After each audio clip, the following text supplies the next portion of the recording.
Welcome back, or welcome if you're just joining us. This is the France 24 debate.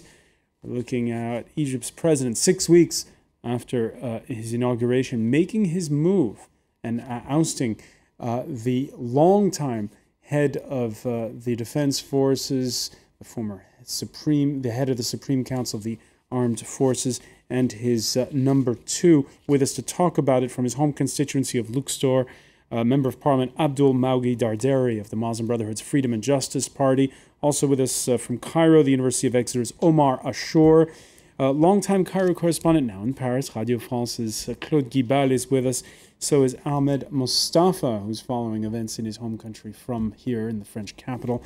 And joining us from Washington, National Defense University's Gaudat Baghdad. Welcome back to all of you. A couple of reactions from the France 24 debate Facebook page about what this all means for Egypt. Derkous in Yaoundé says it's very dangerous for stability in the region. The West and Israel should be worried because it is the Egyptian army that signed the agreement with Israel, not the people of Egypt. On disagreeing with him, though, is Andrew from Otley. He says probably just local political posturing. If Morsi sets up his own presidential guard, then it's time to start worrying about Egypt's future. Again, we mentioned how it's Field Marshal Mohammed Hussein Tantawi, 76 years old, who is out. He's been defense minister since 1991. His public speeches sparing. Most remember his address to the nation last November as his forces squared off with protesters in Cairo's Tahrir Square ahead of elections. We are committed to holding parliamentary elections on time. Presidential elections will be held before the end of 2012. The armed forces and the military council are not aiming to rule the country. They are putting the interests of Egypt above all else.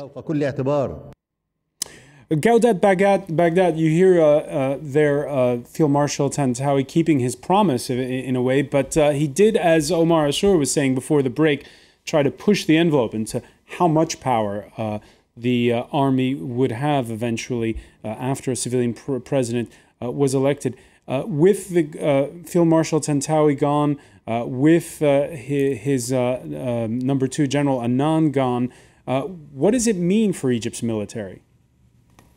I'm glad you asked this question, and I would like to address this question, and also, if I may, as just few points. First, about your question about the military and if they overestimated their power. To some extent, I believe we are talking about the military as if it is one unit speaks with one voice, which is not true. There is the rank and file, which the majority of the army, and they are closer to the Egyptian people. The majority of Egyptians have somebody in the military, brother, husband, father, and most of them are poor and poorly educated, and they are closer to the people. The leadership is different. They were close to Mubarak, and what is happening is trying to reduce their power. Another point I want to make about power grab, and if Muslim Brotherhood is trying to manipulate political power. It is in all democratic countries, whenever political party wins election, they put their people in power. This happened in France, in the United States, here in Washington. We have election in November. Whoever wins the election will put their people in power. So what Muslim Brotherhood is doing is not any different from any democratic country, any political party, any place in the world. President Morsi appointed Prime Minister who is not from Muslim Brotherhood, appointed Vice President who is not from Brotherhood. So I'm not too worried about it. One of your viewers talked about electricity. There is too much high expectations, and President Morsi, the new administration, the Muslim Brotherhood, they need some time. It is way too soon to expect the very severe economic problems in Egypt to be solved in few weeks and few months. It will take very long time. The last point I want to make about Israel, I'm not sure it is Egyptian military signed the agreement, not Egypt. If we look back, given how bad the Egyptian economy is, I believe making peace with Israel, avoiding war, was very wise decision. At that time, many people did not appreciate what President Sadat did, but it helped Egypt. I cannot imagine if Egypt was still active party in the conflict with Israel, how worse the economy would have been. And probably it is true that the Egyptians do not like the peace, but I believe Muslim Brotherhood will, and the Egyptian people, the Egyptian government will keep the peace. The only last point I want to add is the cold peace between Egypt and Israel probably will get even colder, but the Muslim Brotherhood, the Egyptian people, the Egyptian government will keep the peace with Israel. There's a reaction right now out of Washington. I'll read it to you. It's from the White House spokesperson Jay Carney.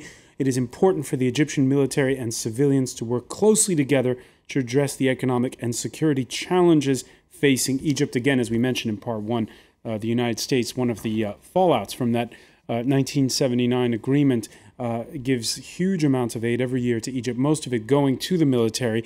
Let me ask you, Abdul Mawkud Dardari, how do you see now, in view of the way things are going, the shift? We do not have, I'm just being told that there's a technical problem with Luxor, but we'll hopefully fix that in a hurry. Omar Ashur, when you see that reaction from the White House, how do you think that the relationship between Cairo and Washington will evolve? I think it will evolve in a compromising direction. Like the times of Mubarak foreign policy is gone vis-a-vis Israel. There are intersections in the foreign policy of the President Morsi and his party, Freedom and Justice Party, and the United States current administration. Vis-a-vis Syria, for example, they have a united stance or a very close stance. Vis-a-vis the relations with Iran, many expected closer ties with Iran, but that did not happen. The relationship with Saudi Arabia that was enhanced. President Morsi's first visit was towards Saudi Arabia, so he was keeping Egypt in the realm of allies of the U.S. and not trying to take it out of that alliance between quotations. However, I think when it comes to Israel specifically, there will be some differences. The idea of having a very close security cooperation specifically with Israel that Mubarak was doing during his time, I think that is gone. I think there may be a revision in some of the terms of the peace treaty of 1979. So you will see some changes in the Egyptian foreign policy vis-a-vis Israel under the Morsi's administration. But I don't think in other aspects much will change. Probably there will be more attention towards Africa, more attention towards enhancing tie with the Arab and the Muslim world, and more or less a Turkish-like foreign policy vis-a-vis the European Union and Europe. So you'll see some differences specifically when it comes to Israel, but the rest will be more on the cooperative side. All right, we have the connection back with Luxor. Abdul Mawkud Dardari, how do you see the relationship now evolving with Washington and with Israel? I think the Egyptian revolution came to establish freedom and justice for Egyptians inside the country, and this will reflect itself on the foreign relations. With the United States of America, it's very important we build new relations different from that of Mubarak. The United States is not dealing with one person. It is not a one-man show anymore. It is the Egyptian people. So when I was in Washington in April trying to build new relations with the American people and the American administration, we made it very clear that we would like to build new relations based on mutual understanding, and mutual respect. This will require a lot from us as Egyptians, and it will also require more from the American administration. I think if we can work together, we have a lot in common. The United States is a superpower. Egypt is a major power player in that part of the world. Egypt's stability is very important for the stability in the Middle East in general, if not in the rest of the world. As far as the Israeli question, I think the Egyptian president, and I don't really like to call him the Muslim Brotherhood president, because he is not. He is elected by the Egyptian people, and we would like to deal with him as the president of Egypt and of all of Egypt. Vis-a-vis the relationship with Israel, that really need to require a lot of debate and a lot of discussion. We did declare that we would respect the Camp David agreement, and if there is a need to make modification, especially with the situation in Sinai now, even Israel is asking for reconsidering the Camp David agreement. If we have to, usually major countries do this from time to time, but I would like to think of the relation more than just the Camp David. It is really about the rights of the Palestinian people. And I think Israel cannot ignore the rights of the Palestinians anymore. The Palestinian people, their neighbors to Egypt, and their suffering impacts the Egyptian people a lot. And that is going to play a major role in the relationship between the elected government of Egypt and Israel or Washington. All right, you mentioned Sinai, and of course that is concentrating the minds. We mentioned in part one how it's one of the events, the shooting on August 5th and that raid that killed 16 Egyptian border guards was one of the, helped in the timing of ousting the top brass in Cairo. Troops have been deployed to the Sinai Desert to stop what many believe are jihadist radicals operating near the border with Gaza. No one's claimed responsibility.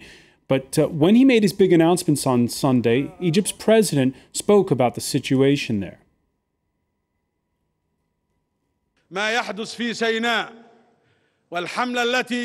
What is happening in Sinai, the operation that I am personally leading, is composed of police and army personnel. It could never target civilians or the honest citizens of Sinai who seek peace. On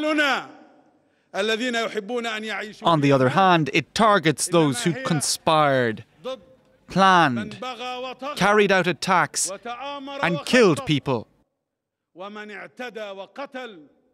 right, Claude Guibal, a lot of our viewers don't necessarily follow the intricacies of all this very closely. Sinai, wow, you've got, on the one hand, you've got the border with Gaza. You have the border with Israel. You have, if I'm not mistaken, the tribesmen who live in that area. And then the people, we don't know who exactly, who carried out this attack. Complicated situation. The situation in Sinai is complicated for years and years. I mean, since the Camp David agreement has divided Sinai in 3 zones like this. And the tribes, the Bedouin tribes, are, not in the 3 zones. So they are from both sides of the border with Gaza and Israel. So the tribes, I mean, the Bedouins have, been trafficking with Israel and Gaza for years and years. Then the central authority of Egypt and the army has tried to regain control on Sinai the last 10 years. And it did it its way, roughly, very brutally, violently. In 2003, I guess, where the attacks in Taba, Sham, and Dahab. Yes, it was around 2003. And then we found out that there were jihadi groups, jihadi cells in Sinai, and that Sinai, as there is a big porosity with Gaza, with the Islamic groups in Gaza, and there is a lot of poverty in northern Sinai, precisely Al-Arish area, more than southern Sinai, which has been benefiting from the tourism. In North Sinai, the Bedouins were not benefiting of anything. The unemployment rate is huge. It's like 70% of people under 20 years or under 30 years old are unemployed. So the people were relying on. Yeah. I was just going to say, in that soundbite that we just heard of President Morsi, he's basically saying now, I'm in charge, I'm dealing with the situation. Yes, that's what he said, because there have been a lot of criticism last week after the operation led by the Egyptian army in Sinai. Most of the people said it was not the army who led the operation, but the people of Sinai themselves. It's very hard to know what's going on actually there. I mean, nobody knows. You know, there have been all these attacks on the pipeline, which is in northern Sinai. I think there have been more than 10 attacks the last year. It's very hard to know who's controlling what and who's dealing what. And, you know, remember that Hamas was controlling Gaza, is very close to the Muslim Brothers. Hamas. So is he going out on a limb when he says, I'm personally leading the operation? What President Morsi is trying to do is trying to tell us for now a month and a half that he is the one in charge of Egypt, not the SCAF, not Hayat al-Shatta, who was the real head of the Muslim Brothers. He's trying to say that he is the president of Egypt and no one else. All right, and finally, the final point on this, it's been mentioned by several of our panelists, the expectations for Mohamed Morsi right now. They're huge inside of Egypt. They are not only huge, they are enormous, and everybody's waiting for Are they unrealistic? A bit unrealistic, exactly. We are, lots of people are expecting for him to have a magic wand which will solve all of the problems, and they are enormous and difficult problems. Not having electricity and not having water to drink is very difficult to live on daily basis in Cairo. So people are expecting him to solve a problem with his magic wand, which will not happen. I'm pretty sure it will not happen. So we have to lower expectations. Will that happen? I hope so. All right. I hope that the collective wisdom will lead the people to lower their expectations. But the good thing about what's happening now, really excellent, is that now they are 100% accountable. They have all the powers, so they are 100% accountable, and this is the first time. And the proof will be in the pudding. Ahmed Mustafa, I want to thank you. I want to thank Claude Guibal. I want to thank, from joining us from Luxor, Abdul Mawgoud Dardari. From Cairo, we were joined by Omar Ashur, and from Washington, by Gaudat Baghdad. We want to thank you, of course, for being with us here in the France 24 debate.